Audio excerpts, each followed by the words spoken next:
Quelle joie de vous retrouver, de nous retrouver entre êtres humains ce soir. Et elle nous a mis dans la confidence qu'elle souhaitait qu'on se présente mutuellement. Alors ça m'a donné un tout petit peu de temps pour y réfléchir. Et la première chose que j'ai envie de dire, c'est que il y a des personnes en ce bas monde dont la présence vous met en joie. Et je ressens une très sincère joie à connaître Philippe depuis peu, parce qu'il fait partie de ces personnes qui me rendent heureux de vivre en même temps à la surface de la Terre et d'avoir la possibilité de les connaître. Et pour moi, avant d'arriver dans ces très nombreux crédits, compétences et connaissances, il y a avant tout chez Philippe quelque chose de très enfantin. Un des maîtres à penser d'Arnaud Desjardins, Swami Prajnapada, insistait sur la différence entre infantile et enfantin. Infantile, c'est ces parties en nous qui sont régressives, immatures, souvent désordonnées, qui n'ont pas encore été suffisamment patinées par la vie. Enfantin, c'est autre chose. C'est cette source qui permet de retrouver le goût de l'innocence régulièrement. Et il y a effectivement chez Philippe quelque chose de très facétieux, et cette curiosité. Moi, j'ai eu la chance de faire les toutes premières années de scolarité de ma vie à l'école Montessori, et j'en bénis mes parents, parce que c'est une école qui vous donne le goût de découvrir par vous-même et la confiance que vous pouvez découvrir par vous-même. Et donc d'explorer, d'essayer, et la compréhension multiforme se construit. Et c'est vraiment ce que j'ai tout de suite ressenti au contact de Philippe, et vraiment qui nourrit ma propre soif, et il fait partie de ces personnes dont je ne sais jamais à l'avance ce qu'il va dire. C'est-à-dire qu'il y a vraiment de l'information qui est partagée. Parce que vous savez, dans les sciences de l'information, on considère que la quantité d'informations véhiculées par une parole est inversement proportionnelle à sa prévisibilité. Donc s'il y a un discours d'un expert comptable, ou un politique, ou un prof d'uni, dont vous savez à l'avance tout ce qu'il va dire, il n'y a pas d'information. Avec Philippe, il y a une quantité magnifique et maximale d'informations, elle part absolument dans tous les sens. Et puis, parce que je pourrais parler de lui longtemps et ça finirait par l'embarrasser, mais en plus, il a un parcours extraordinairement diversifié, puisqu'il est physicien, il est biologiste, il est psychanalyste et il est anthropologue. Donc ça veut dire que ces domaines de compétences embrassent un peu toutes les facettes de l'expérience humaine. Et dans le domaine qui est le mien, la santé publique, ça fait longtemps que les gens disent, ils ne le font pas vraiment pour un ensemble de raisons, mais travailler avec un modèle qu'on appelle biopsychosocial, ou même biopsychosocio-existentiel ou spirituel, parce qu'il y a encore une dimension dont il est important de rappeler l'importance au sommet. Et donc ça veut dire que Philippe s'est vraiment intéressé à toutes ces différentes strates de la connaissance, et évidemment avec un discours qui en conséquence est extrêmement riche. Et puis je terminerai avec une petite phrase d'un de mes grandes inspirations, qui est un mystique catholique du XXe siècle qui s'appelait l'abbé Maurice Zindel, et qui était très préoccupé par la somme des conditionnements dont nous sommes porteurs, et se désolait dans certains écrits qu'avec autant de personnes, nous ne soyons que face à des bandes magnétiques, ne faisons que répéter ce qu'elles avaient entendu. Ah, t'as vu, il y a de nouveau plus de gens à l'hôpital, ouais, c'est vachement dangereux, puis maintenant même les enfants, et puis, vous voyez, ce ne sont que des perroquets à discours préfabriqués par d'autres, et lui relevait qu'il y avait cet écueil de ces conditionnements dont nous sommes porteurs, et qu'il était nécessaire qu'une brèche apparaisse quelque part pour que la vraie personne puisse émerger. Et une autre de mes inspirations, Johnny Cash, lui disait: j'ai beaucoup de compassion parce que j'ai beaucoup souffert. Et c'est une phrase très importante parce qu'elle peut aussi nous réconcilier avec la réalité de la souffrance humaine qui est évidemment considérable dans chacune de nos vies. Dès qu'on a été thérapeute ou psychanalyste, on sait la dimension estomacante de la réalité de la souffrance de chacun que nous passons tellement de temps à dissimuler aux yeux des autres. Et cette brèche qui tout d'un coup permet à quelqu'un d'apparaître, il n'y a rien de plus beau, c'est à ça que travaillent les psychiatres, les psychanalystes, les psychologues, les chamans, les passeurs dans toutes les cultures. Et quand je suis face à Philippe, et j'en resterai avec ça pour mon introduction, j'ai l'impression d'être face à une personne, à quelqu'un qui a émergé de lui-même, de sa zone de conditionnement, et qui me donne de m'émerveiller de cette expérience humaine qui est quand même assez désolante à certains égards, mais qui, quand on en vient dans ce cœur précieux, qui est que chacun d'entre nous est un univers, que chacun d'entre nous est infiniment précieux, et d'autant plus que nous ne cherchons pas à être quelque chose de grand ou d'important. C'est vraiment dans cette humilité, c'est dans notre petitesse que se situe notre grandeur. Et voilà, avec toi Philippe, j'ai l'impression d'être tout de suite dans cette dimension-là, et qu'est-ce que ça fait du bien. Merci.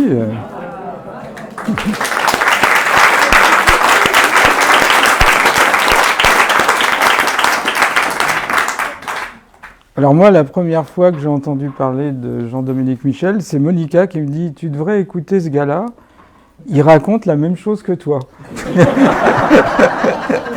Alors je dis « je vais le regarder, c'est comme mon double finalement. » Et effectivement, je regarde et il y avait beaucoup de points communs. Et puis après, il y a une élève qui me téléphone, elle me dit « J'ai entendu un gars, on dirait que c'est toi. » Alors je me suis dit, il faut absolument que je le rencontre. Et la première fois que je suis venu pour faire une conférence, c'était chez Liliane. J'ai sauté de joie. Quand j'arrive, il était à peu près 17h, je vois Jean-Dominique Michel. Alors c'est mon côté enfantin, je vais voir Monica, je dis, j'ai mon double. Alors ce que j'apprécie chez Jean-Dominique, c'est d'abord sa culture. Il connaît bien la nature humaine et au cours des conversations qu'on a pu échanger, tu as été moniteur de ski et tu m'as dit on apprend beaucoup sur la nature humaine quand on est moniteur de ski. Je pense que nos gouvernements devraient être moniteurs de ski avant d'exercer un ministère parce qu'on est confronté à la nature humaine aussi sublime que la bassesse humaine. J'aime sa curiosité parce que c'est quelqu'un qui est curieux et qui veut comprendre par lui-même. Dans la crise, je trouve qu'il a fait preuve d'analyse intelligente et il n'était pas dans la répétition parce que, contrairement à nos hommes politiques, c'est une forme de clonage. Finalement, le clonage existe avant la lettre, c'est les hommes politiques, hein, puisqu'ils se répètent les uns les autres. Et puis on a un point commun, l'anthropologie. Il a écrit sur le chamanisme, j'ai fait des cours à l'université sur le chamanisme. Ça lui a valu d'être décrié, moi aussi. J'ai eu des enseignements supprimés. Donc on a des points communs au niveau de l'anthropologie, des affinités communes, et puis une ligne directrice commune. Et puis ce que je ressens chez lui, c'est sa détermination. Et dans la situation dans laquelle nous sommes, la détermination, les valeurs et l'éthique, je les sens profondément chez Jean-Dominique. Je sens que c'est quelqu'un qui a une direction et qui ira jusqu'au bout. Voilà. Merci.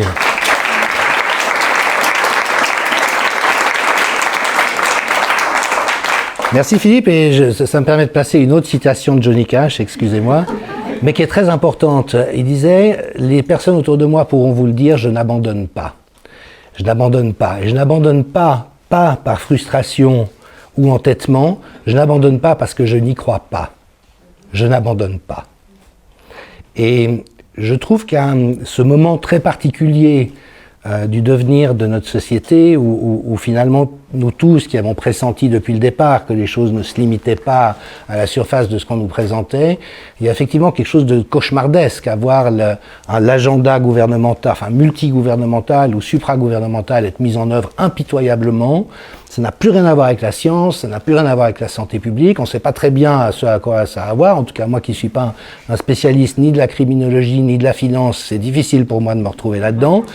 Mais je retiens qu'il y a ce côté cauchemardesque, et évidemment avec des moments de découragement ou de désarroi, j'ai envie de dire, face à cette fuite en avant, et notamment la manière dont le psychisme de nos contemporains a été pris en otage par des narrations perverties, des narrations pathogènes. Et en même temps, c'est vrai que cette adversité extérieure, pour moi, elle a vocation à toujours raviver cette flamme de « nous n'abandonnerons pas ». Parce qu'il s'agit d'une question essentielle. Vous voyez, c'est pas comme le fait d'aimer tel divertissement à la télé ou tel autre. C'est que notre humanité est en train d'être mise à mal comme une manière où nous tous qui avons vécu dans l'après-guerre imaginions que ça ne nous arriverait pas. Et donc, ça nous met dans l'essentialité de ce combat-là où quelque part nous n'avons pas le choix. Et ne pas avoir le choix pour l'occidental contemporain, c'est un peu le sommet au contraire, on aime bien pouvoir aller au McDo, au restaurant, à la gastronomie, on aime avoir le choix en permanence. Mais en même temps, quand on n'a pas le choix, comme tous les parents parmi nous le savent, quand un petit bébé naît, on va avoir une pensée pour notre amie Emma qui est en train de vivre cette expérience, ou en tout cas, il va la vivre prochainement. Il y a tout d'un coup un autre être qui débarque dans nos vies et qui est plus important que nous-mêmes. Et c'est à la fois le plus grand esclavage, parce qu'on ne peut plus décider pour soi. Quand tout d'un coup, l'enfant se réveille au milieu de la nuit et se met à hurler, ben, vous ne pouvez pas choisir de rester au lit. Et en même temps, cette servitude à quelque chose de plus grand que soi-même est aussi le plus grand vecteur de libération et d'émancipation parce que ça nous libère de nous-mêmes. Et je pense qu'il y a vraiment dans ce qu'on vit collectivement quelque chose de cet ordre. Il y a les combats que nous menons chacun, c'est vrai que nous on est plutôt visibles et ça a ses avantages et ses inconvénients, ça joue aussi un rôle, mais après il y a toutes les personnes qui de manière moins visible ou invisible œuvrent aussi et dont chacune est aussi importante que nous. Et c'est justement le fait de pouvoir nous rassembler sur ce que nous défendons, ce que nous protégeons, ce que nous préservons, mais ce vers quoi nous tendons aussi à travers cette épreuve, que nous trouvons tous et toutes ce qui est plus grand que nous-mêmes et qui donc à la fois nous nourrit et nous libère. Alors, on avait envie, comme ça, on s'est dit un petit peu de quoi on va parler, donc on va parler un peu d'anthropologie, mais peut-être continuer à essayer de faire cas de ce moment tout à fait singulier, cette singularité historique que nous vivons. Il n'y a jamais rien eu de pareil dans l'histoire de l'humanité. Et donc, qu'est-ce que c'est cette histoire? Évidemment, quel est le symptôme ou le reflet ou la production d'un ensemble de choses souterraines qui nous avaient peut-être échappé? Et puis en même temps, elle nous invite en nous mettant au pied du mur à quelque chose. Et c'est là où je pense que, avec son intelligence multidimensionnelle, transdisciplinaire, allant d'aspects extrêmement matériels ou concrets de l'univers, la physique, jusqu'au chamanisme, Philippe peut vraiment nous faire des propositions fécondantes par rapport à comment chacun d'entre nous donne sens à ce que nous vivons. Parce que c'est aussi dans cette construction du sens, dans la condition humaine, le sens n'est pas donné. Aucun d'entre nous ne sait pourquoi nous sommes là. On ne trouvera probablement jamais dans le courant de cette vie, mais ça n'est pas parce que ça nous n'est pas donné ou que c'est pas saisissable que nous ne devons pas cheminer dans cette recherche du sens. Parce qu'évidemment, c'est la seule chose intéressante. Hein. Joe, tout va bien? Il fait beau dehors. Cool. Voilà, donc Philippe, j'avais envie de te dire, toi, avec voilà, l'envergure et la vastitude de ton regard, anthropologue, biologiste, psychanalyste, adlérien pour les spécialistes, c'est encore toute une histoire, comment est-ce que tu rencontres cette espèce de climax halluciné et hystérique? On avait échangé, c'est à la fois une période éprouvante et c'est aussi une période stimulante. Alors, tu as cité plusieurs fois Cash. Je vais citer deux philosophes français, un philosophe français, et une anthropologue. Margaret Mead disait « N'oublions pas qu'une poignée d'individus conscients et motivés peut changer le monde. C'est même toujours de cette façon que ça s'est passé. » C'est la théorie des exceptions. C'est-à-dire que quand on regarde comment les choses évoluent, c'est l'exception, la petite poignée d'individus qui pensent autrement, qui fait évoluer les choses. Alors chacun ici doit être cette petite poignée d'exceptions. Et quant au choix, Jean-Paul Sartre avait choqué un peu les Français après la Seconde Guerre mondiale, c'est les périodes de l'existentialisme, il avait dit « on n'a jamais été aussi libre que sous l'occupation ». Il voulait dire que on devait choisir, ou bien on était un collaborateur nazi, on était un résistant passif, on était un résistant actif, mais on devait choisir. Et pour la première fois, on a à faire un choix. Mes parents n'ont pas eu, à la fin de la Seconde Guerre mondiale, ça semblait bien marcher économiquement, à faire ce choix. Nous avons à le faire. Et le choix que nous allons à faire, ça nous amène à aller faire une introspection. Je pense que la crise, c'est une sorte de psychanalyse sociétale. On est confronté à nos peurs, on est confronté à nos lâchetés, on est confronté à nos zones d'ombre, on est confronté aussi à nos croyances. Et on est obligé de décroyantiser. À l'époque du structuralisme, on disait qu'il fallait démythologiser, décroyantiser la société pour en découvrir les fondements. C'était l'époque phare du structuralisme, les grands penseurs utilisaient le structuralisme, après Claude Lévi-Strauss, Michel Foucault, Jacques Lacan, l'inconscient est structuré comme un langage. Donc ça nous amène à démythologiser. Moi ce que je vois, alors c'est des paradoxes, mais plus les gens ont fait des études longues, et moins ils ont de discernement. Alors, j'ai un ami, je le respecte beaucoup parce que je dirais maintenant c'est une intelligence froide. Alors il a tout, il a le doctorat, l'agrégation, il enseigne à Sciences Po, etc. Mais Lucien, qui est au café, le 51 chez moi, qui a fait 0 études, il a plus de discernement que lui. Donc les bras vous en tombent. Vous dites comment cette personne qui a fait un long parcours, Bac+10, qui enseigne dans les grands lycées, en Cagne et en Hippocagne, à Sciences Po, qui a pensé l'histoire, peut arriver à être complètement sans discernement devant cette crise. La réponse, c'est qu'il a été formaté. Alors j'ai envie de dire, tout le monde n'a pas eu la chance de rater ses études.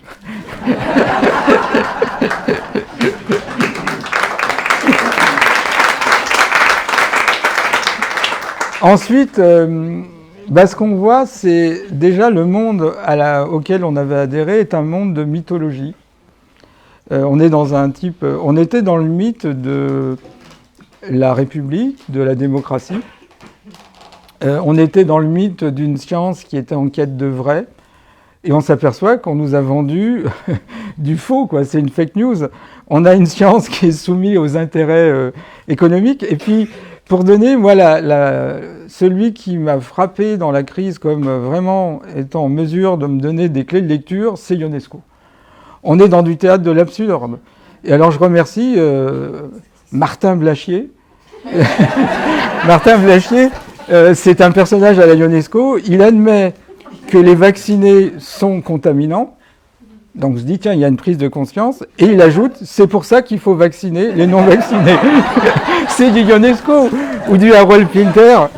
Voilà. Donc, on est devant une espèce d'absurdité. C'est parfois une insulte à notre intelligence, à notre bon sens. Et on s'aperçoit qu'on marche à l'envers. Alors, comme je disais, il y a certaines ethnies qui ont une maladie auxquelles on a été soumis. Chez certains peuples africains, on dit « je suis tombé malade », les peuples colonisés, parce que j'ai trop étudié.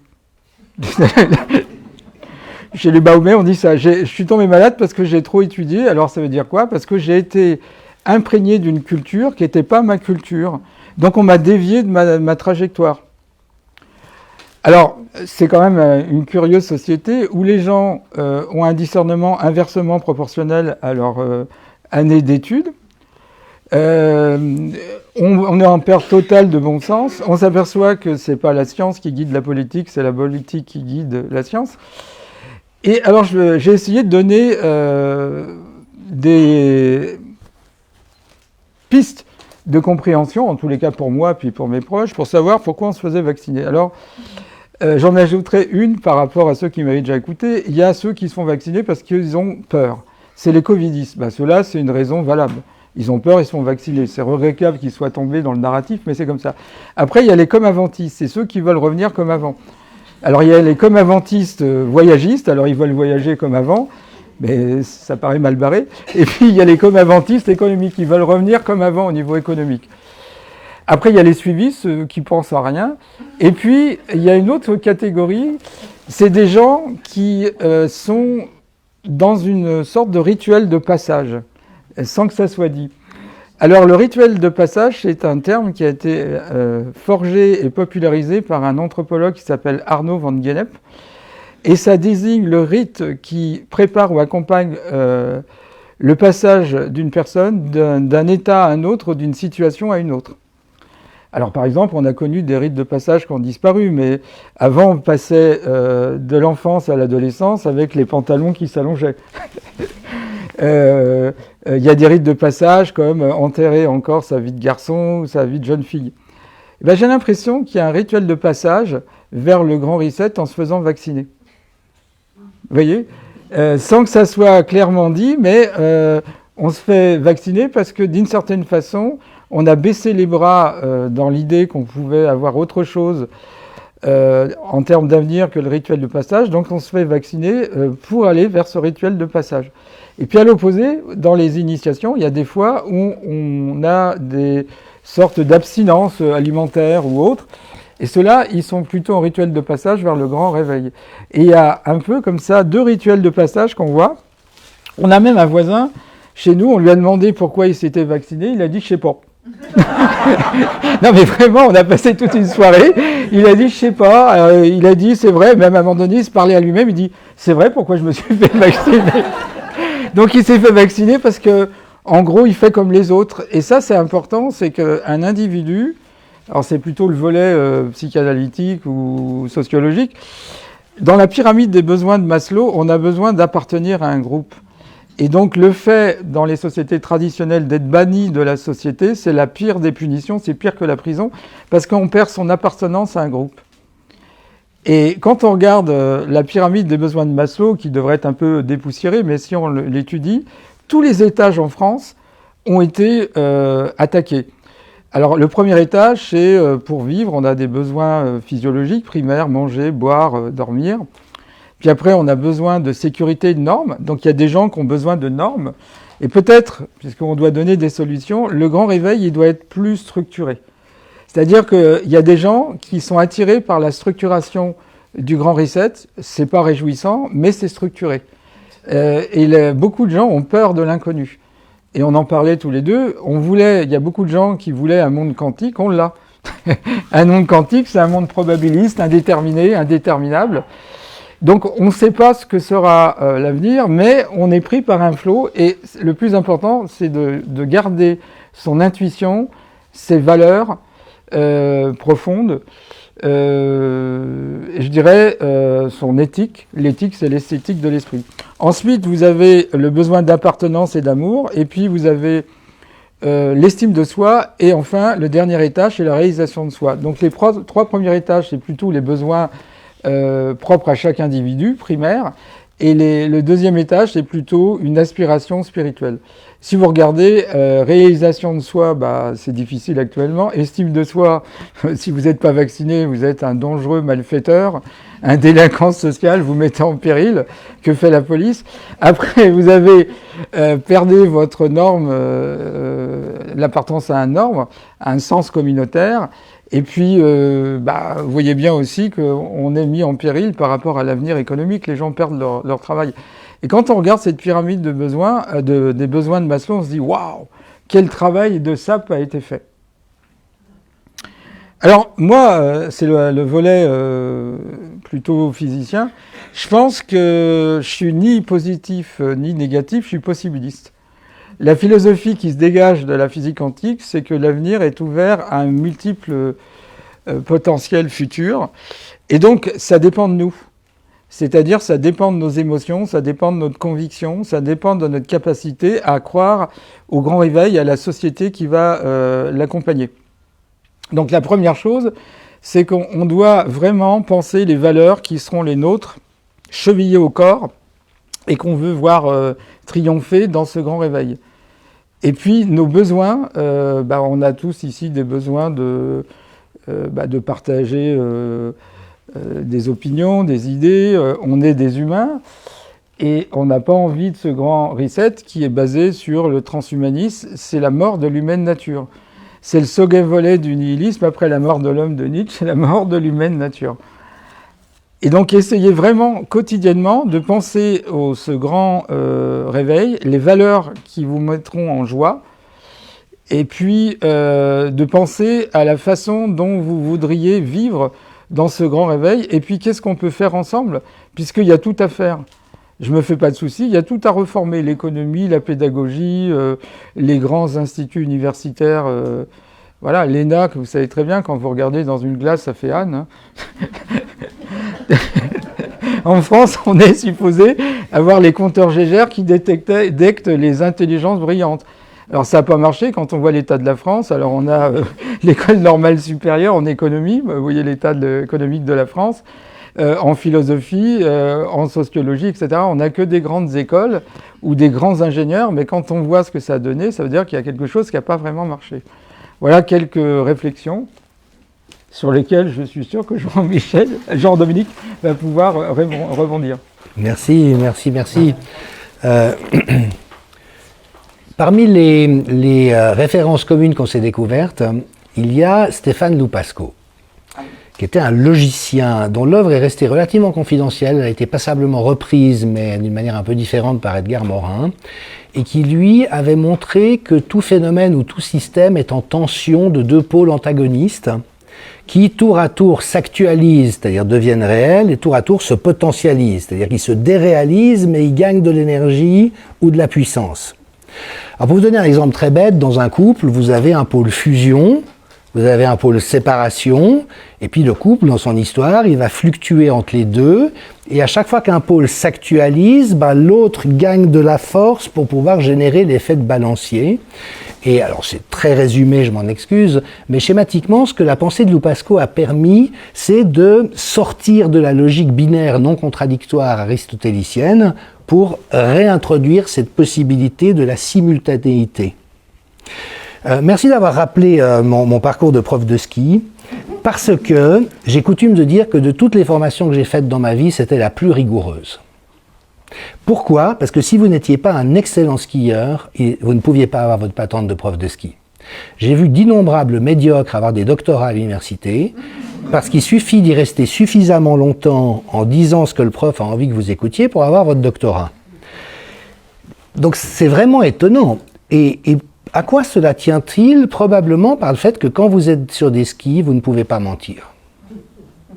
À l'université, il y a plein de théories complètement fumeuses, abracadabrantesques, qui ont été en vogue à certains moments. Tout le monde y a adhéré, ça s'est effondré, mais il suffisait d'être dans le coup pour être reconnu comme un expert.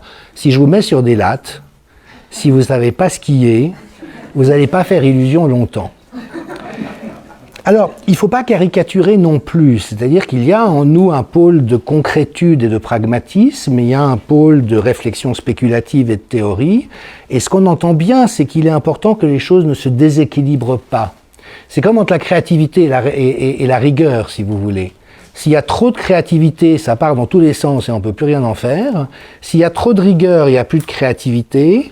Et c'est donc dans la simultanéité de ces deux ressources qui vont, selon l'objet auquel on est confronté, s'actualiser et se potentialiser, que des réponses intelligentes peuvent émerger. Et donc tout ce que tu viens de partager avec nous, Philippe, pour moi, ça évoque beaucoup un de mes maîtres à penser, qui est Michel Maffezoli, qui est héritier de Gilbert Durand et de Gaston Bachelard et de l'anthropologie de l'imaginaire, et qui a énormément travaillé à distinguer d'une part ce qu'il a appelé le rationalisme morbide, c'est-à-dire cette intelligence intellectuelle mais qui devient à la fois dévitalisée et même toxique si on la porte à un certain niveau, de ce qu'il appelle la rationalité sensible. C'est bien sûr que c'est important d'être rationnel. Si on a survécu les uns et les autres jusqu'à cet âge, c'est qu'on est quand même suffisamment rationnel, mais que ça puisse rester sensible, incarné, ouvert sur des valeurs, des partages, le fait qu'on grandit au contact des uns des autres. Et dans l'anthropologie de l'imaginaire, on distingue justement ce qui est de l'ordre de l'imaginaire de ce qui est de l'ordre de la pensée rationnelle. Et en fait, ce sont deux systèmes de connaissance de l'espèce. Dans la pensée rationnelle, on est dans de la sémiologie, c'est-à-dire un système de signes. Par exemple, si vous avez A plus B égale C, plus et égal ne peuvent pas dire plein de choses différentes. Plus c'est plus, égal c'est égal, il y a une définition par signe, et on a tous un système rationnel pour naviguer dans nos vies. Par exemple, un chasseur d'un peuple premier, s'il voit une empreinte de gazelle dans le sol, c'est pas un éléphant, c'est pas une girafe, c'est pas un phacochère, c'est une gazelle. C'est aplatissable. Et puis on a un système imaginaire qui lui est l'inverse. C'est-à-dire qu'on ne peut jamais enfermer le sens, et il y a ce qu'on appelle techniquement, je suis désolé pour le jargon, le double impérialisme du signifiant et du signifié. Ça veut dire quoi ? Ça veut dire qu'un signifié comme la sagesse peut trouver plein de signifiants pour s'exprimer. Ça peut être un vieillard, ça peut être un livre, ça peut être une chouette, ça peut être une tortue. Vous voyez, la sagesse peut être représentée de beaucoup de manières différentes. Et à l'inverse, un signifiant, comme un vieillard par exemple, on y arrive gentiment Philippe, ça peut vouloir représenter beaucoup de choses. La lenteur, la décrépitude, la sagesse, le recul. Voyez, donc c'est pas enfermable. Et un système symbolique, c'est un système dans lequel le sens s'ouvre en permanence. Et les mythes qu'on peut entendre de deux manières, c'est-à-dire soit c'est des narrations erronées sur le réel, soit c'est des corpus de connaissances, c'est ce que Lévi-Strauss et bien d'autres autour de lui ont montré, c'est-à-dire qu'en fait un mythe, c'est un tableau de valeurs complexes sur la réalité. Donc, évidemment, c'est tourné en forme narrative, mais ça dit beaucoup de choses sur le monde et sur nous-mêmes. Alors Freud, par exemple, a redécouvert toute l'importance des mythes grecs par rapport au psychisme, d'une manière qui est en partie contestée aujourd'hui. Mais vous voyez, un mythe, c'est un modèle de narration qui encapsule toute une compréhension du réel et une invitation, parce que comme les rabbins juifs nous le rappellent en permanence, c'est jamais épuisé. Et c'est au contraire le fait de pouvoir renouveler en permanence les interprétations qui rend la chose intéressante. Et donc, nous, on a ces deux systèmes en nous, qui évidemment ont vocation à être utiles de manière différenciée. Si vous allez au supermarché acheter du liquide à vaisselle et que vous ressortez avec de la lessive, votre système sémiologique il n'aura pas très bien fonctionné, c'est peut-être symboliquement intéressant, mais dans la réalité ça va être chiant. Puis d'un autre côté, si on essaye de tout réduire comme la médecine ou la psychologie ou un ensemble de pseudosciences aujourd'hui cherchent à le faire, on arrive dans des contresens. C'est-à-dire que ça ne marche pas si on ne préserve pas une part de cette sensibilité, et c'est tout le drame de la médecine, c'est qu'elle singe la science alors qu'elle n'est pas une science. Selon Canguilhem, c'est un art au carrefour de différentes sciences. Bien sûr qu'il peut y avoir des variables biologiques, mais en même temps, vous ne pouvez pas aplatir l'être humain, ce qui veut déjà dire que la recherche médicale est très faible dans ce qu'elle est capable de montrer, c'est pour ça qu'elle est si défaillante. Puis en plus, aujourd'hui, elle est instrumentalisée par des gens qui savent à l'avance ce qu'ils veulent trouver et qui la bidouillent pour être sûr de trouver ce qu'ils voulaient chercher. Donc, mais déjà, en soi-même, la démarche est fausse, parce qu'elle nie cette part d'épaisseur, cette part d'incertitude aussi. Vous vous souvenez, c'est aussi la différence entre la complication et la complexité. En termes d'information, quelque chose de compliqué, c'est quelque chose où il y a beaucoup d'informations, mais c'est fini. Un avion de ligne, une fois que vous avez mis en équation tous les objets qu'il comporte et leurs fonctionnalités, il n'y a plus rien d'autre que ça. Mais un être humain, vous ne pouvez jamais l'enfermer dans des équations. Vous voyez, c'est complexe. Et donc complexe, ça veut toujours dire qu'il y a une part d'inattendu et qu'il y a une part d'émergence possible. Par exemple, la conscience au sein de l'espèce humaine. Donc, désolé pour cette longue digression, mais au fond, ce sur quoi tu nous as mis sur la piste, c'est là où j'avais envie de rebondir, c'est que nous sommes vraiment dans un moment charnière. Le philosophe Michel Serres parlait d'un changement de monde. C'est pas juste une crise, c'est un changement de monde. Et il rappelait qu'il y a eu plusieurs seuils dans l'histoire de l'humanité, l'invention de l'agriculture, la sédentarisation, l'écriture, l'imprimerie, où tous les systèmes sociaux ont été bouleversés en quelques années. On a fait table rase de ce qu'il y avait avant. Il n'y a plus rien qui a pu perdurer de ce qu'il y avait antérieurement, du fait de ces espèces d'évolutions comme ça extrêmement rapides. Et donc, c'est évident qu'on est dans quelque chose de cet ordre. Donc il y a le champ du signe d'une logique moderne, pour utiliser les déterminants maphésoliens, c'est-à-dire cette idée qu'on peut prendre le pouvoir sur la réalité, qu'on peut l'encapsuler dans des processus, cette espèce d'hyper-emphase d'une technique qui est juste aberrante. Je parle en ce qui me concerne d'imbécilité technique, c'est ce que tu dis par rapport aux gens très formés qui deviennent imbéciles. Imbécilité, c'est quoi? C'est étymologiquement ne pas avoir le bâton pour marcher. Le bâton du bon sens et de la raison. Et donc, ce sont des systèmes qui, sur le papier, sont très intelligents. Je veux dire, attaquer le SARS-CoV-2 en ciblant tout sur la réaction du système immunitaire à la protéine Spike, c'est très intelligent comme idée. Sauf que c'est complètement con. C'est complètement con parce que le propre d'un virus, c'est de muter et de se protéger de ce qui vient d'entraver. Donc si un cambrioleur passe toujours par la même fenêtre et que vous blindez la fenêtre, il va passer ailleurs. Et c'est exactement ce qui est en train de se passer. N'importe quel voisin ou prof de ski aurait pu le comprendre, mais plus nos profs de médecine, nos universitaires et nos politiques. Pourquoi? Parce qu'ils sont prisonniers de cette logique moderne qui, de nouveau, est précieuse à certains endroits, mais tellement impuissante et tellement débile au sens étymologique du terme, c'est-à-dire inapte à penser les choses à d'autres endroits. Et donc aujourd'hui, on est dans ces zones tellement passionnantes pour des anthropologues, mais tellement désespérantes pour des êtres humains, où même la logique la plus élémentaire ne tient plus. Quand vous expliquez que les remèdes de longue date qui ont démontré une efficacité contre le Covid sont utiles donnés précocement, et que toutes les pseudo-études frauduleuses montées par l'OMS, l'État français, ne visent que la prescription à l'hôpital quand les gens sont en train de mourir, vous avez des profs de médecine qui osent vous dire face à face « Non, non, mais on a testé, c'est pas efficace ». Mais un enfant de 8 ans est capable de comprendre ça.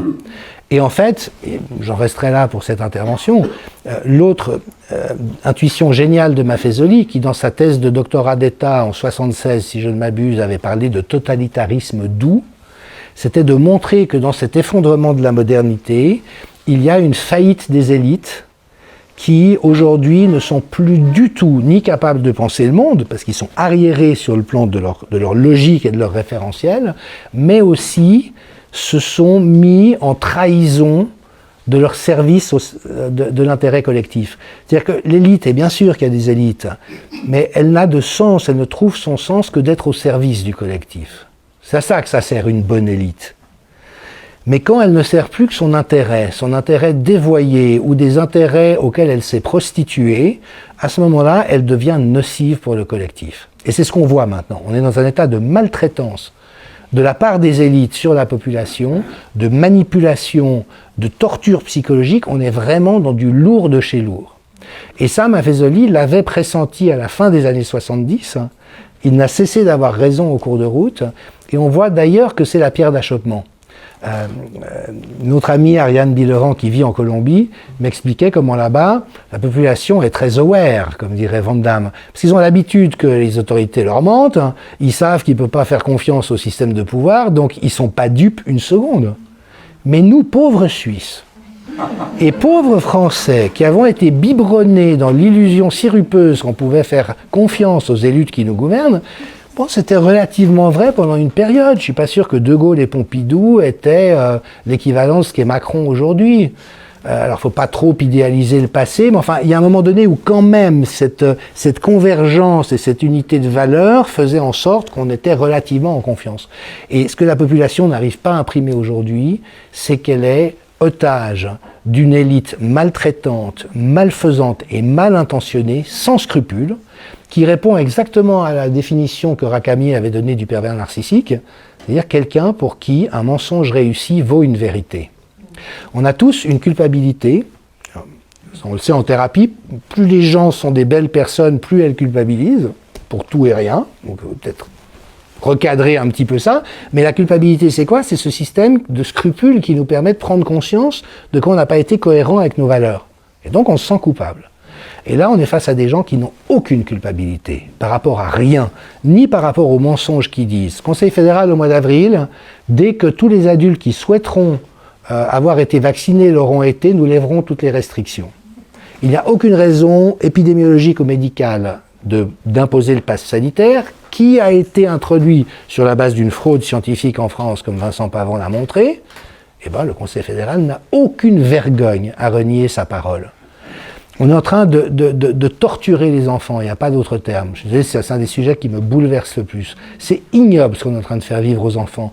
On est en train de préparer des troubles du langage, des troubles sociaux, des troubles relationnels, de fracasser leur estime d'eux-mêmes, leur confiance dans la vie, leur confiance dans le monde des adultes. On touche au sacré quand on viole l'enfance. Et maintenant, ils veulent les inoculer de force avec une expérimentation génique pour lesquelles les firmes multicriminelles qui mettent ces produits sur le marché ont obtenu une impunité éternelle. Vous voyez, on est dans des logiques de viol. Et que nos élites soient totalement insensibles à ça, soit qu'elles ne le voient pas, ça c'est plutôt les couches qui sont les petits lieutenants zélés comme les professeurs de haute école à Genève qui s'empressent d'imposer le pass sanitaire alors qu'ils n'en ont pas l'obligation. En disant, mais finalement, ceux qui n'ont pas voulu se faire vacciner, s'ils ratent leur scolarité, ils n'ont qu'à s'en prendre à eux-mêmes. Mais c'est quoi un directeur de haute école qui pense comme ça? Qu'est-ce qu'il fout à cette place-là? Et j'en terminerai avec ça. Albert Jacquard, je l'ai souvent répété, mais avait dit début des années 90, attention, on est en train de créer un monde dangereux, parce que l'hyper-compétition dans laquelle on est, il y a deux lois de la jungle, il y a la compétition et il y a l'entraide. Et les gens qui ne sont que dans le pôle compétitif, un système qui leur donne un avantage pour se hisser aux positions dominantes, c'est un système où les salopards, les cyniques et les pervers, et c'est ce qu'on voit aujourd'hui, c'est qu'à peu près partout où on se tourne, on voit des gens de cette nature, ou des conformes, qui eux ne sont pas forcément des pervers ou des tordus, mais qui n'ont surtout pas le courage de s'opposer à quoi que ce soit. Et tout l'establishment universitaire aujourd'hui est comme ça. Que les profs d'Uni se la coincent tous, alors bon, en même temps, nous on est des exemples de ce qui arrive à ceux qui ouvrent la gueule, donc ça c'est le côté pédagogique de la violence mimétique, mais en même temps c'est un scandale. Et donc aujourd'hui on assiste à un effondrement des universités, Alors moi, je me suis toujours tenu à l'écart de ce monde-là. Ben, j'ai bien senti le côté mortifère. Ce qui m'intéressait, c'était l'anthropologie appliquée, c'est-à-dire d'en faire quelque chose dans la réalité, et pas de théoriser sur l'anthropologie. Il y a des gens qui font ça très bien et qui sont pleins de valeurs. Mais aujourd'hui, on voit que l'université et les hautes écoles, à leur tour, sont devenues perverses et nocives. Ça se repère, entre autres, au fait que la souffrance psychique chez les gens qui la fréquentent, tant du côté du corps professoral que des étudiants, est maximale. La faculté de psychologie de l'Université de Genève, c'est une tuerie. C'est une tuerie, c'est un des milieux les plus toxiques que vous pouvez imaginer. C'est une faculté de psychologie. Vous voyez ? Donc, actuellement, on est dans le climax de ce mensonge où ces pouvoirs fallacieux et pervertis essayent de faire croire qu'ils sont encore crédibles et qu'il faut leur faire confiance, mais en même temps, ça s'effondre de partout. Donc la bonne nouvelle, c'est que c'est sans doute un de ces moments où on fait table rase du passé pour déboucher sur... Qu'en disent les probabilités quantiques? Alors je vais rebondir, puisqu'on parlait de Stéphane Lupasco, dans sa logique ternaire, qu'il appelait aussi la logique du tiers exclu, il distinguait deux types de logique en physique. La logique qui amène de l'hétérogénéité à l'homogénéité. Par exemple, si vous avez une source chaude et une source froide, au bout d'un certain temps, les deux sources évoluent pour atteindre la même température. Ça devient homogène. Et la physique quantique qui, elle, maintient l'hétérogénéité. Et le vivant allie les deux logiques, la logique propre à la physique classique et la logique propre à la physique quantique. Finalement, en écoutant Jean-Dominique, je me dis que nos élites veulent nous amener vers la logique de l'homogénéité, l'uniformisation. Et les gens qui résistent veulent maintenir la biodiversité, donc l'hétérogénéité. Alors on voit bien que la logique... qui est sous-jacente, c'est rendre le monde uniforme, cloné, standardisé. Mais quand deux sources ont atteint la même température, le système, il est dit mort, il évolue plus. Un système à l'équilibre est un système mort. Si on enlève la biodiversité dans la nature, il n'y a plus de nature, il n'y a plus d'hommes, il n'y a plus d'évolution. Ensuite, effectivement, on voit bien que rien que la classification sciences humaines et sciences dures. Les sciences dures sont donc inhumaines et les sciences dures sont, et les sciences humaines sont molles. En fin de compte, ce que montrait Canguilhem, c'est que la médecine essaye de normer le normal et le pathologique. Et donc il y a des chiffres qui expriment ce qui est normal, ce qui est hors norme ou ce qui ne l'est pas. Ça ne marche pas puisque chaque individu est singulier. Ensuite, on est en plein mythe. Alors c'est intéressant parce qu'on citait Michel Serres, mais il a créé un ouvrage qui s'appelle « La naissance de Rome ». Il revient sur la naissance de Rome avec Romulus et Rémus. On a besoin d'une violence mimétique, c'est ce qu'on vit. On a besoin à un moment donné d'un affrontement symbolique entre deux jumeaux qui ont des visions différentes pour la ville de Rome. Et donc Rémus, lui, va sortir du sillon qui définit la cité archétypale et il va être tué par Romulus. Et donc le meurtre, c'est ce qui est consensuel et c'est là-dessus qu'on tape. Alors je vous invite à relire René Girard, Le bouc émissaire, La violence et le sacré, parce qu'il a bien compris vers quoi les religions, les mauvaises religions voulaient nous amener. Et puis en matière de mythe, je vous citerai Jean Cocteau qui, un jour, à la demande d'un journaliste, lui demande pourquoi avez-vous apporté autant d'importance aux mythes grecs dans votre théâtre. Il a répondu « Je préfère les mythes à l'histoire parce que l'histoire, ce sont des choses vraies qui s'avèrent fausses avec le temps, alors que le mythe, ce sont des choses fausses et qui s'avèrent vraies avec le temps. Donc le mythe est un mensonge qui dit la vérité. » Et on était dans le mythe de la République, des élites bienveillantes, on s'aperçoit que c'est faux. Alors la bonne nouvelle, c'est qu'on a tout de la cité de Rome qui doivent se refonder. Et puis ce monde, c'est en train de s'effondrer, s'effriter. La meilleure preuve, c'est que la tante de ma femme a 94 ans. C'est pas mal, elle est en bonne forme. Et il n'y a pas très longtemps, elle me dit je crois que mon médecin, il me prend pour une imbécile. Donc ça veut dire que des gens qui étaient élevés dans la dévotion du médecin, le médecin c'était un savant, hein, c'était un sachant, elles commencent à voir aussi les failles de ce système. Et effectivement, dans la logique de l'homogénéité, la corruption s'étend partout. Ce qui m'avait aussi frappé, c'est le dernier interview d'Alfred Hitchcock. Il résumait la situation. Avant, le mal était que dans les petites villes. Maintenant, il est dans les... Non, avant, le mal n'était que dans les grandes villes. Il disait, maintenant, il a atteint les petites villes. Donc, il montrait cette espèce d'uniformisation. Donc, la clé de lecture, c'est le côté fractal. Et alors, ça m'amène à réfléchir, puisque, en termes d'ingénierie sociale, un gouvernement, quand il est invisible, c'est sa force. Or, le gouvernement est devenu visible. Et en matière de vieillissement, quand un cœur il est trop régulier, il n'a pas d'apériodicité, eh ben, vous êtes sûr que le cœur il va faire un incident rapidement, parce qu'il faut maintenir la périodicité, la différence. Et donc, le gouvernement profond est tellement visible dans sa fractalité. Il commence par exemple en France, et puis après, une fois qu'il a installé le référentiel, il l'étend par contamination. On voit bien que la Suisse, puis la Belgique, puis le Luxembourg et les pays francophones. On a l'Australie qui joue le rôle référentiel. C'est vrai que la dernière fois, je me réveillais, je me disais, on est au même niveau en France, puisqu'on a la vaccination obligatoire, que le Turkménistan, que le Pakistan, l'Arabie Saoudite. On est carrément une dictature musulmane, quoi. Donc, je pense qu'il y a beaucoup de gens qui commencent à voir que les élites ne sont pas des élites. D'ailleurs, on devrait cesser de les appeler élites, parce qu'ils n'ont pas fait leurs preuves. Dans le monde des animaux, quand un animal est dominant, c'est qu'il a la force physique. Si, en vieillissant, il l'a plus, bah, il est écarté. Et il y a un jeune qui le remplace. Là, on a des cooptations, c'est-à-dire des gens qui rentrent dans les grandes écoles par magouille et qui finalement finissent par coopter. Alors, ce qui m'avait frappé, on avait interrogé les gens au moment où il y avait le premier tour, ça serait plus possible maintenant, en leur demandant quels souvenirs ils avaient de Macron. Ils lui disaient, il était brillant? Non. Et alors, il a fait Cagne et Hippocagne, il n'a pas réussi à intégrer l'école normale supérieure, qui est un concours difficile. Mais on les avait interrogés, ils disaient non, la seule chose sur laquelle il était fort, c'est-à-dire qu'avec peu d'idées, il arrivait à tenir une demi-heure, mais ça n'a pas fonctionné pour intégrer l'école normale supérieure. Et après, ils ont interrogé ses condisciples à Sciences Po, et c'est pareil. Donc finalement, on peut se demander si il fallait pas qu'il ait les vitres, les options avec toutes les vitres teintées, il fallait qu'il soit énarque pour arriver à impressionner les gens. Ce qui, dans le monde des hommes, c'est plus les muscles, on n'est plus dans la force musculaire, c'est les diplômes qui impressionnent. Et on a des élites froides.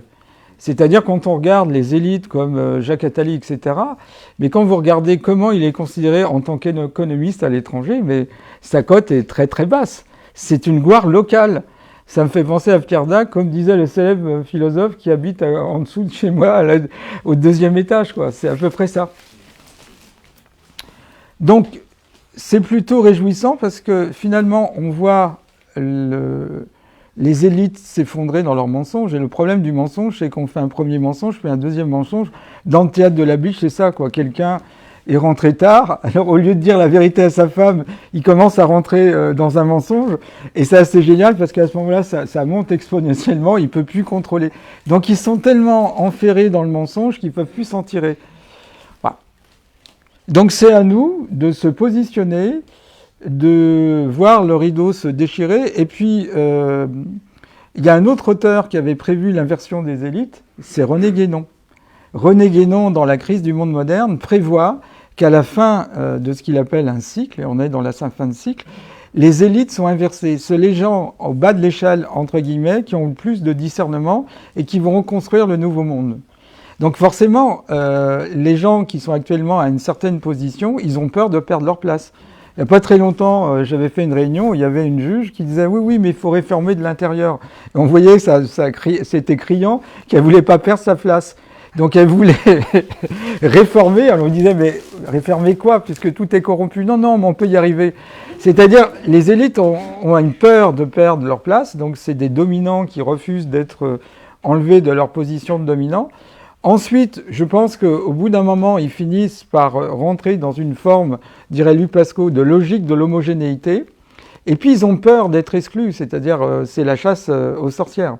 Et puis ça fait des années que moi j'avais vu le système se décliner. Pour la petite anecdote, je ne citerai pas une université à Paris, mais il y avait un gars qui n'était pas très brillant, et puis il a trouvé le moyen de passer prof, il était maître de conférence, il s'est mis à diriger la commission de recrutement des maîtres de conférences. Et au bout d'un moment, il a dit, ça serait bien que je passe prof. Il est passé prof. Tout simplement par une progression administrative. Et donc, il y avait deux façons de progresser à l'université, soit par l'excellence de son travail. Il y a des gens qui y sont parvenus, puis il y en a d'autres, ils ont utilisé les magouilles, les petites choses comme ça. Alors, effectivement, il y a la super élite, puis il y a une moyenne élite. Puis après, il y a le formatage. Si on regarde, par exemple, à une époque, quelqu'un qui n'était pas communiste n'était pas un intellectuel digne de ce nom. Il y a même une phrase terrible de Jean-Paul Sartre qui dit tout intellectuel qui n'est pas marxiste est un salaud. Voilà.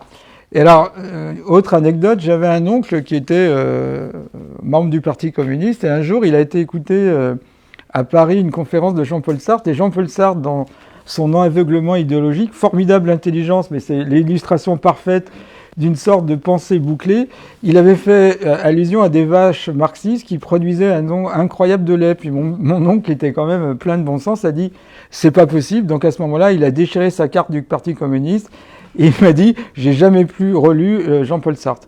Et ça fait longtemps qu'il y a une dérive. On s'en rend pas compte, mais la dérive, elle se fait progressivement. Et quant à la critique de la médecine, effectivement, les sciences humaines veulent se faire science, mais ça reste des sciences humaines.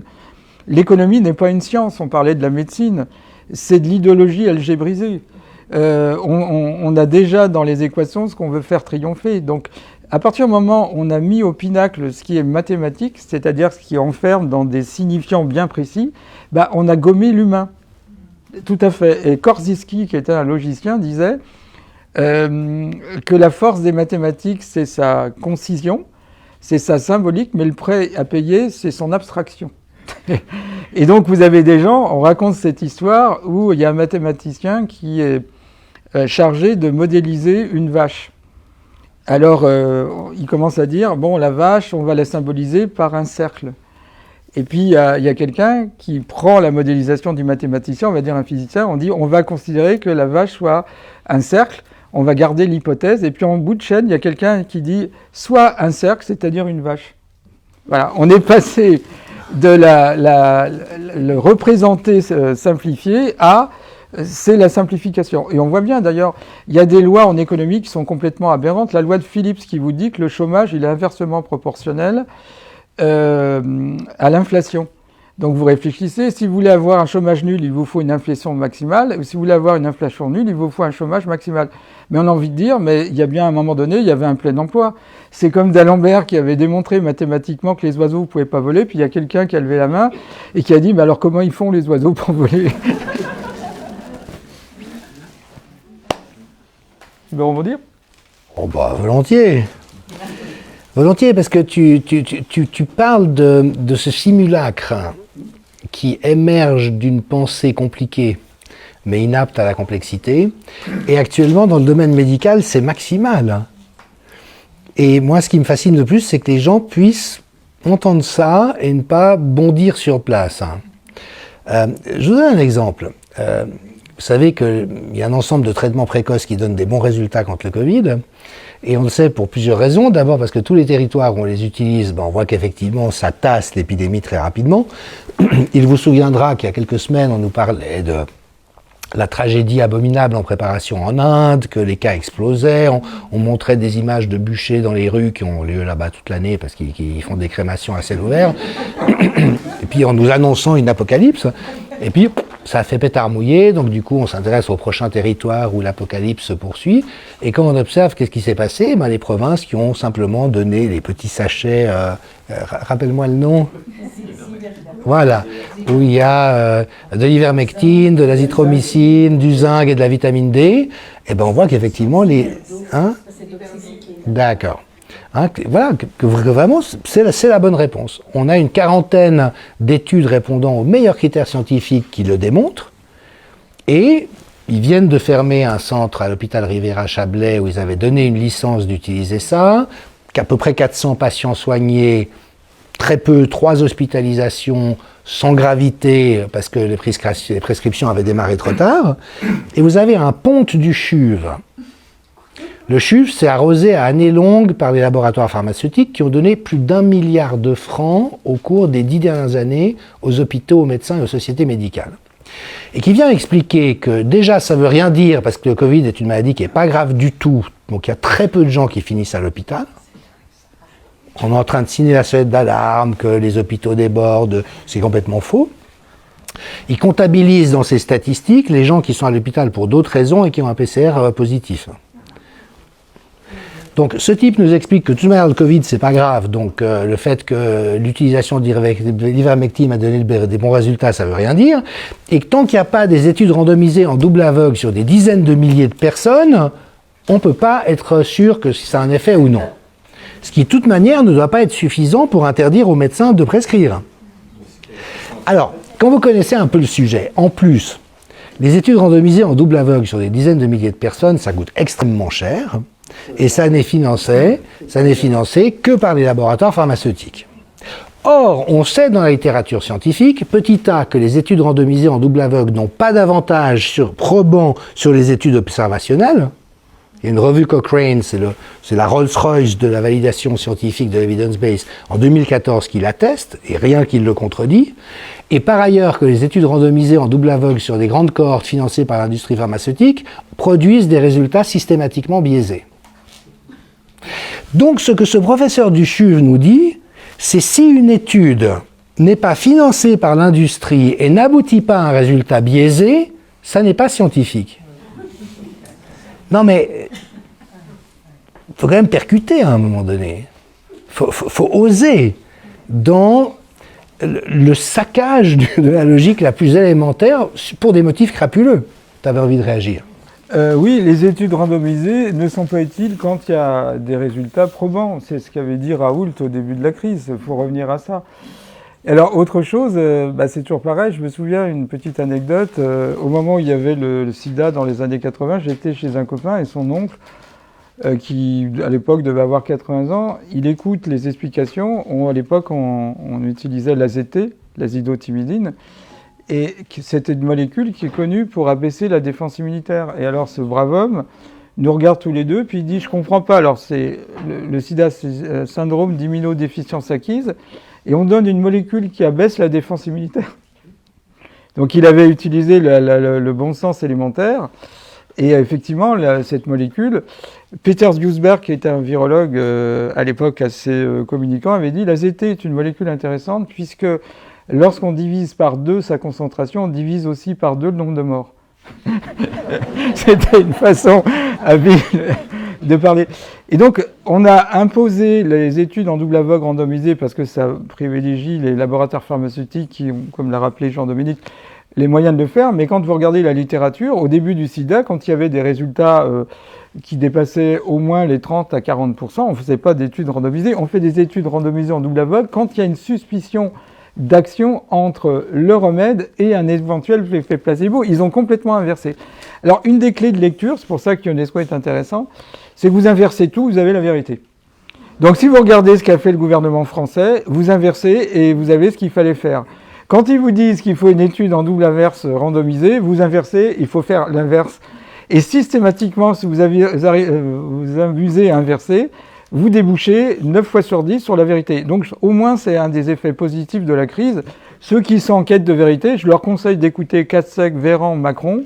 Vous inversez tout ce qu'ils disent, vous avez une machine à produire la vérité. Ça marche à tous les coups. Voilà. Merci Philippe. Et ça me ramène dans le propos que je voulais développer, c'est ce que Baudrillard appelait l'hyper-réalité, c'est-à-dire au fond un autre monde, totalement fictif, totalement virtuel, totalement découplé du réel, sauf qu'il génère des effets dans le réel, mais qui a sa propre cohérence imaginaire, et dans lequel l'élite, ceux qui ont le pouvoir de dire et de faire, sont enfermés, ou plutôt qu'ils imposent à l'entier de la population. Parce qu'après, c'est évident qu'il y a un ensemble de sous-chefs et de sous-sous-chefs et de sous-sous-sous-chefs qui, eux, croient à ces beuveries, mais il y a aussi un ensemble de cyniques qui savent très bien ce qu'ils font. Moi, je ne crois pas une seconde que Véran est dupe par rapport au service de quoi il est. Je peux me tromper, mais... Donc, de nouveau, on retrouve les gens dangereux et les gens conformes dont parlait Jacquard. Mais donc, vraiment, c'est cette réalité autre qui s'est superposée à la réalité concrète, mais évidemment qu'à vivre dans une autre réalité, on est dans un système qui n'est plus viable. C'est-à-dire que ça va un temps, mais si vous ouvrez la fenêtre au 7e étage et que vous passez à travers pour flotter dans l'air, comme la physique quantique le rend possible, dans l'éventail des possibilités, vous voyez, l'aventure se termine. Donc pour moi, on est vraiment dans une société qui est devenue tellement hors sol, qui est devenue tellement délirante, qui est devenue tellement découplée. Et si je regarde à un niveau plus psychanalytique ou thérapeutique, j'ai travaillé une dizaine d'années comme thérapeute, et au fond, de manière très intéressante, je suis arrivé à la conclusion que peut-être le sens principal d'une thérapie, c'est de restaurer le système de la douleur. Parce que ce qui est douloureux fait souffrir, la vie est souffrance, c'est la première vérité du Bouddha, heureusement il y en a une deuxième, c'est qu'il est possible de se libérer de la souffrance, mais si la première est niée, on est mal barre.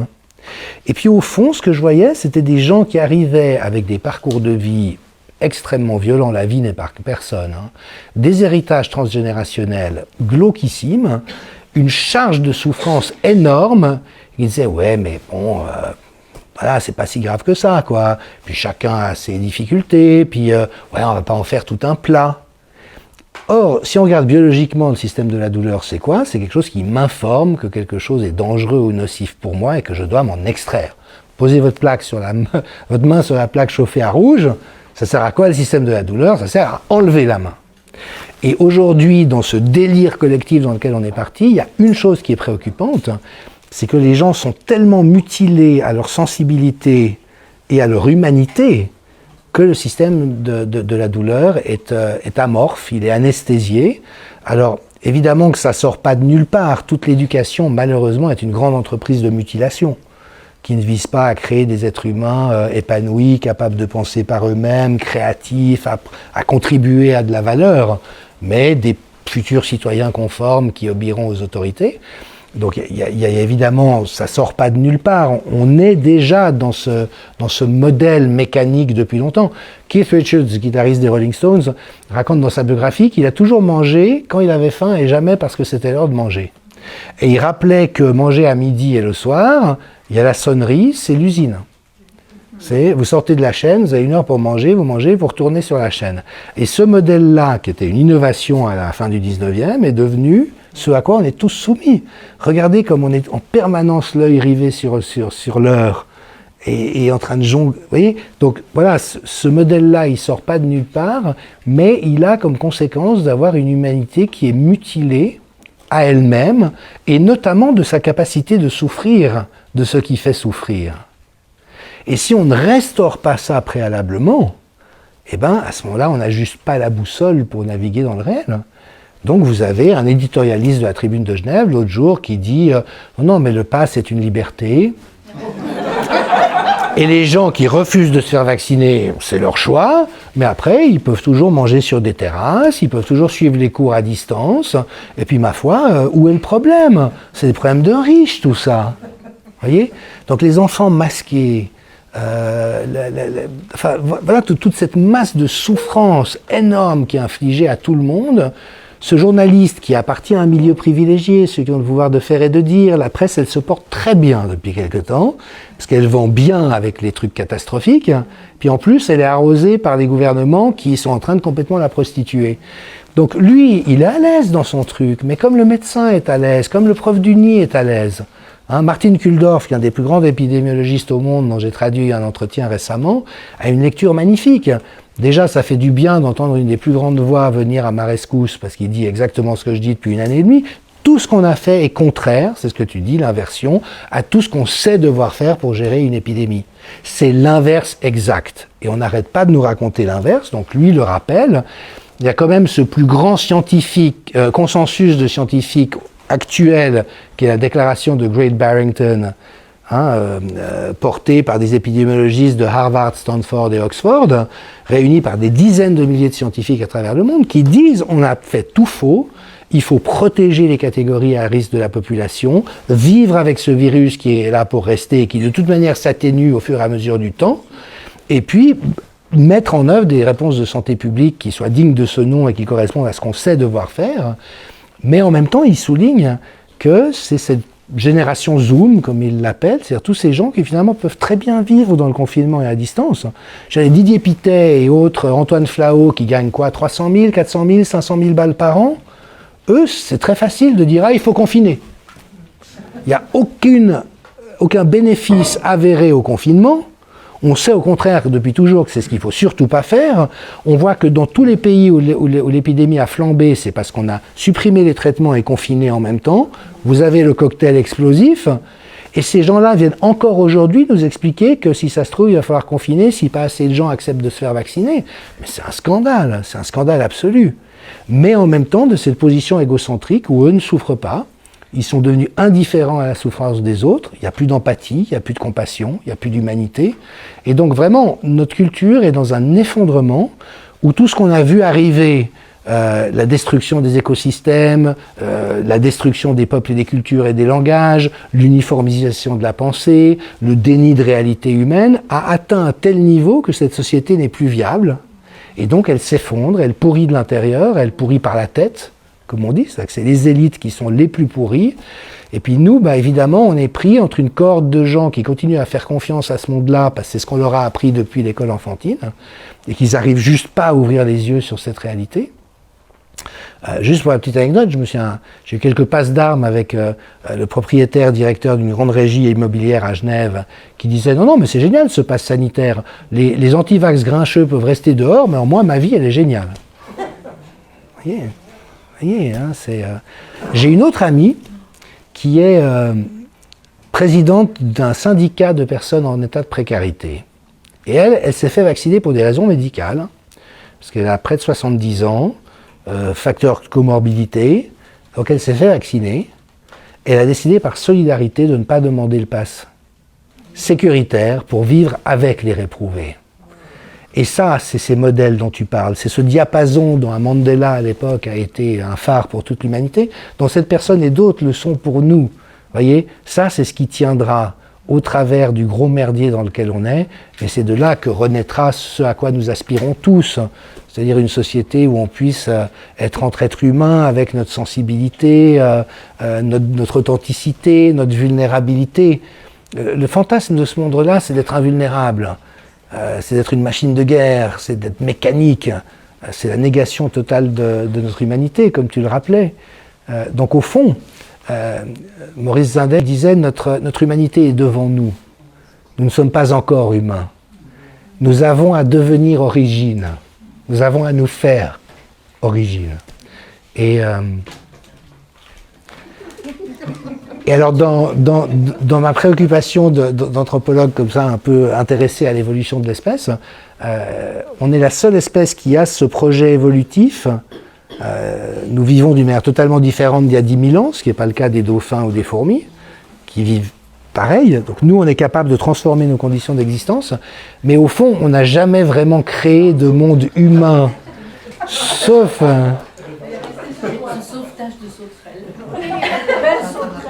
On aurait pu la manger avec du miel et une ceinture autour des reins. Vu que nous sommes clamans in deserto, autant aller jusqu'au bout. Et donc pour moi, il y a vraiment ce moment fascinant. Est-ce que nous sommes capables d'accoucher d'une humanité digne de qui nous sommes au fond? Et ce qui implique de nous libérer de toutes ces illusions, erreurs et brutalités qu'on a introjectées et qui font que nous ne sommes pas encore capables d'être sensibles à la détresse de l'autre. Vous savez, dans la Constitution, c'est ce magnifique passage qui dit en substance que la valeur d'une société se reconnaît à la manière dont elle traite le plus faible de ses membres. Ben, je veux dire, la valeur de notre société ces temps-ci, elle n'est pas top. Hein. Donc, mais en même temps, ça figure dans la Constitution. Donc la question, c'est est-ce que nous allons capables de nous élever, d'aller plus haut, hein, va plus haut. Voilà, je pense que c'est vraiment le moment dans lequel on est.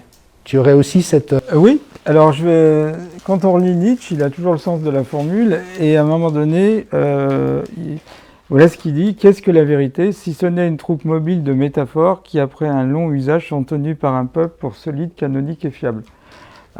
C'est ça, on finit par définir un deuxième monde à côté du monde réel, et voilà. La deuxième chose, c'est sur l'inversion des élites. Quand on relit Hannah Arendt, elle nous dit que la caractéristique du monde totalitaire, c'est qu'il y a une inversion des élites. C'est-à-dire qu'on voit bien dans les ex-régimes des pays de l'Est ou en ex-URSS, Moi, je me souviens, j'avais un collègue qui devait co-signer avec un membre du Parti communiste, c'était un spécialiste des équations différentielles, et le gars savait même pas résoudre une équation, il savait ni lire ni écrire, mais il devait co-signer. Donc c'était comme ça, il a été soumis. Donc il y a une inversion des élites, et puis surtout l'obsession de nos élites, c'est de nous faire croire que notre humaine nature est perfectible. Mais une perfection artificielle, c'est-à-dire il faut nous vacciner parce que notre défense immunitaire n'est pas assez forte pour pouvoir résister au virus. Mais l'histoire de l'humanité, c'est l'histoire des virus et des hommes. Il y a toujours eu des virus. En plus, tout le monde sait que quand un virus est un être extrêmement mutable, c'est un être de mutation. Donc si vous le vaccinez, il va réagir. Donc il va muter, et de mutation en mutation, le virus il devient plus virulent. Ce qu'il faut, ça a toujours été comme ça. Alors si c'est différent, ça veut dire qu'on nous a menti, on a fabriqué un virus. Mais avec le temps, il y a une saisonnalité des virus et ça décroît. Ça a toujours été comme ça. Puis ça m'a fait comprendre une chose, c'est vrai qu'on est pris dans le narratif, mais chaque année en vaccinant, on faisait muter le virus. Avec les X, N, Y, H1N1, H2, etc. H pour hémagglutinine et N pour neuraminidase. Et donc, le but, c'est de retrouver pleinement notre humaine nature. Effectivement, si on inverse le mensonge, on a la vérité. Si on inverse le transhumanisme, on a un retour. Pour moi, le transhumanisme, c'est l'infrahumanisme. Hein. On a retour à la pleine humanité. Alors, ça me fait penser, quand les films vidéo sont apparus, on a annoncé la mort du cinéma. Mais jamais le cinéma est mort, parce que les gens ont plaisir à regarder un film ensemble. Qu'est-ce qui fait le plaisir de cette conférence? C'est qu'on est ici, déjà vous nous faites plaisir, puis on est en interaction. Si on faisait ça sur Zoom, ça n'aurait aucun sens. C'est comme regarder la Joconde au Louvre et avoir une carte postale et de dire c'est la même chose. On attribue, je ne sais pas si c'est vrai, à Reagan cette formule, on lui montre des séquoias, et il dit oui, quand on en a vu un, on a vu tous les autres. Alors, je pense qu'on doit accoucher de notre humanité. L'humanité est à la fois son meilleur atout et son pire ennemi. On doit véritablement accoucher de notre humanité, et il faut... c'est une crise de notre humaine nature qu'on vit. C'est à nous de se positionner sur ce qu'on veut faire éclore. Ensuite, c'est vrai qu'il y a une espèce de confusion, on parle d'évolution historique. Mais est-ce que l'histoire évolue? Vous voyez, la question est là. Et puis, on a hiérarchisé le vivant en fonction de la capacité à maîtriser l'abstrait. Mais est-ce qu'on ne pourrait pas définir un être évolué dans sa capacité de respecter l'environnement et l'autre? Ça serait vraiment différent. Et puis, plutôt que d'avoir un produit intérieur brut, comme on dit maintenant un PIB, il faudrait un produit poétique brut. Alors, une petite anecdote. Il y a quelques années, j'avais entendu un témoignage d'un poète indien qui avait été kidnappé par un chauffeur de taxi parce que le chauffeur de taxi n'avait pas l'argent pour aller l'écouter. Donc, au bout d'un moment, il l'a libéré dans la nature et puis il lui a fait faire son récital, quoi. Et le poète n'a pas porté plainte, il a accepté. Le jour où effectivement on retrouvera le plaisir de la poésie, qui est au plus bas actuellement, le jour où effectivement on aura des vols de poètes pour écouter un récital parce qu'on ne sait pas se payer, on retrouvera notre humaine nature. Merci.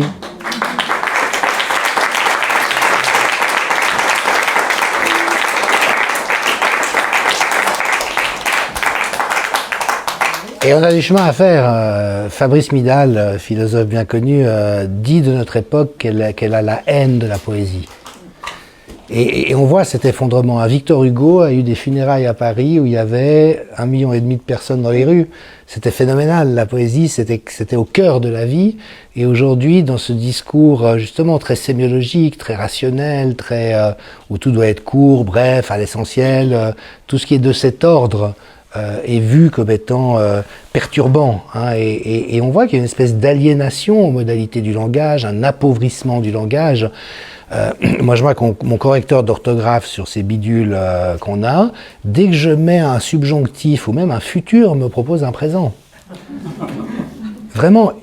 il y a quelque chose de redoutable, parce que si on nous prive des ressources du langage, qui sont ce que nous avons de mieux, tout imparfait que ça soit, pour essayer d'éclairer ce que l'on vit à l'intérieur et de le rendre partiellement communicable avec tout ce qui est intéressant dans ce qui ne se trouve pas à comprendre. Donc le malentendu est aussi générateur de relations, justement, d'hétérogénéité. Et là, il y a quelque chose de redoutable dans cette époque, mais j'aurais assez confiance que finalement, ça, c'est quelque chose qu'on ne peut pas nous enlever, parce que la poésie, c'est le cœur de notre nature. Nous sommes des êtres musicaux, nous sommes des êtres poétiques, donc on ne pourra jamais nous priver de ça, mais c'est important de savoir que dans cette mentalité délirante par appauvrissement et technicité, il y a effectivement une haine de ça et une peur de ça. Et dans les mouvements, alors je crois aussi que à ce stade, nous avons tous à nous libérer de la captivité dans l'univers numérique. Tant qu'on tempêtera derrière nos écrans en disant que c'est pas bien, ça sera pipeau. Et à un moment donné, il faut revenir dans le physique. Alors, on a vu avec la démission de Divizio, le judiciaire, de toute manière, il est dans l'élite, et à de rares exceptions près, ça ne sera pas une ressource. Vous avez peut-être d'ailleurs vu que le juge allemand qui, dans la région de Hanovre, si je me souviens bien, ou Brême, avait statué contre le port du masque à l'école, a été victime de 5 perquisitions dans la foulée par les forces de police, et on voit cette persécution qui est instaurée. Donc là, il y a des logiques vraiment de totalitarisme à l'état pur. Et donc, puisque tous ces systèmes sont défaillants, finalement, cette illusion dont on reste captif qu'une autorité va venir restaurer notre bon droit, eh ben, ça tient pas la route. Donc il y a un moment donné où seuls nous-mêmes pouvons restaurer notre bon droit, mais avec deux garde-fous qui ont l'air d'être des mauvaises nouvelles au premier abord, mais qui sont peut-être des bonnes nouvelles. D'abord, c'est que les forces de l'ordre ont aujourd'hui une puissance de feu, et Macron, alors vous savez que en France notamment, la police s'est suréquipée au cours des derniers mois, et Macron avait montré, absence totale d'empathie à l'époque des Gilets jaunes, qu'il était prêt à faire mutiler des jeunes gens qui étaient là pacifiquement ou par hasard, et qui ressortaient éborgnés à vie ou ayant perdu une main. Il avait instrumentalisé la justice pour des condamnations, les forces de l'ordre. Vous voyez, il y a vraiment cette brutalité extrême. Il disait il y a quelque temps, la bête de l'événement est là. Donc je ne sais pas si c'était autobiographique, mais en tout cas, on voit que donc l'affrontement, ça n'a aucun sens. Et puis pour tous ceux qui, comme moi, parce qu'on a des héritages historiques ou un sens romanesque, pensons à la résistance de la Deuxième Guerre mondiale, c'est foutu. Parce qu'avec les moyens numériques et technologiques d'aujourd'hui, vous prenez le maquis avec une caméra infrarouge, vous êtes spoté en 20 secondes, on vous envoie un missile sur la gueule et c'est fini. Donc, le côté un peu romanesque de on laisse des messages au coin des rues, vous oubliez. Donc, ça sera ni l'un ni l'autre. Alors, qu'est-ce qu'il nous reste ? Eh bien, il nous reste l'occupation. Et moi, je pense qu'il faut assiéger les lieux du pouvoir par notre présence. Et une présence selon un double axe. Un axe implacable. C'est on voit qui vous êtes, on voit ce que vous êtes en train de faire, et nous poserons notre regard sur vous. Parce qu'ils ont terriblement peur de ça.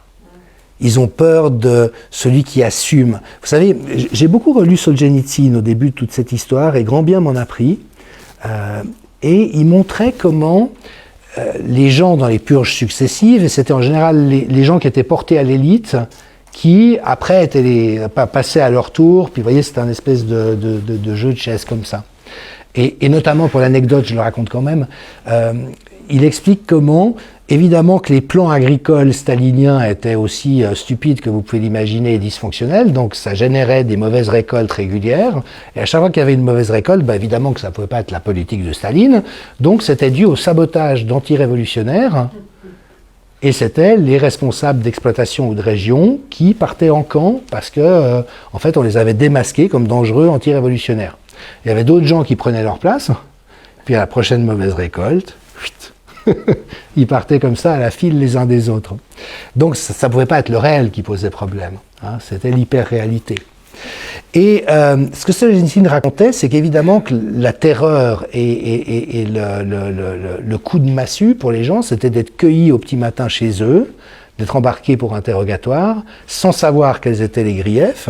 Les griefs étaient inventés de toute manière, si tant est qu'il pouvait y avoir accès. La condamnation était automatique et ils se retrouvaient pour 10 ans dans les camps.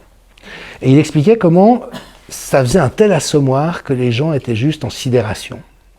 Mais il explique aussi comment les seules personnes qui résistaient à ça étaient les gens qui avaient la foi orthodoxe et qui disaient à leurs accusateurs « mais vous ne me faites pas peur. Vous voulez m'envoyer un incandescent ? Pas de souci.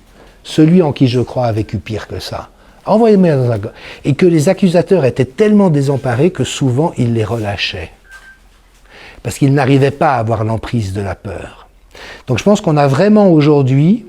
Et bien sûr que c'est risqué, parce qu'on se fait tous attaquer dans le cadre de la violence mimétique, et ça peut être très violent, mais à tenir cette position vocalement pour ceux qui le peuvent, mais par le regard pour les autres.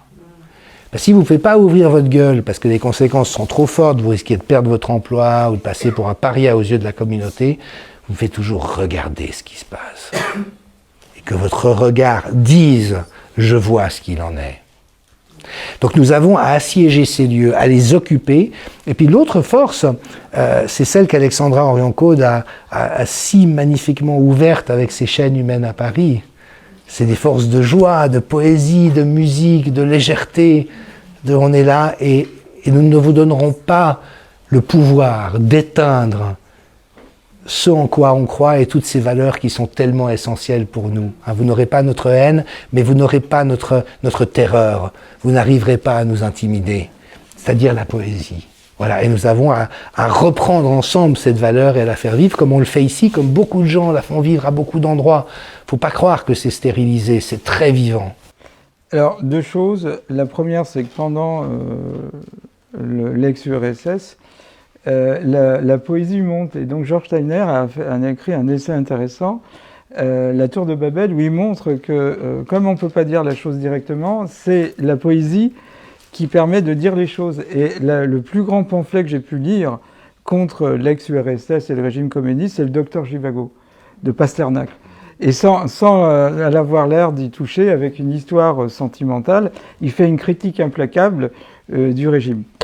Ensuite, effectivement, ce qui a sauvé les gens qui ont vécu cette période, c'est la plaisanterie. On racontait qu'un bon rêve, il est 3 heures du matin, on entend sonner à sa porte, on se lève tremblant, on regarde pas l'œil, on voit 2 gars en imperméable mastic, on ouvre la porte, ils vous disent « Boris Godunov » et vous répondez « Non, c'est la porte à gauche ».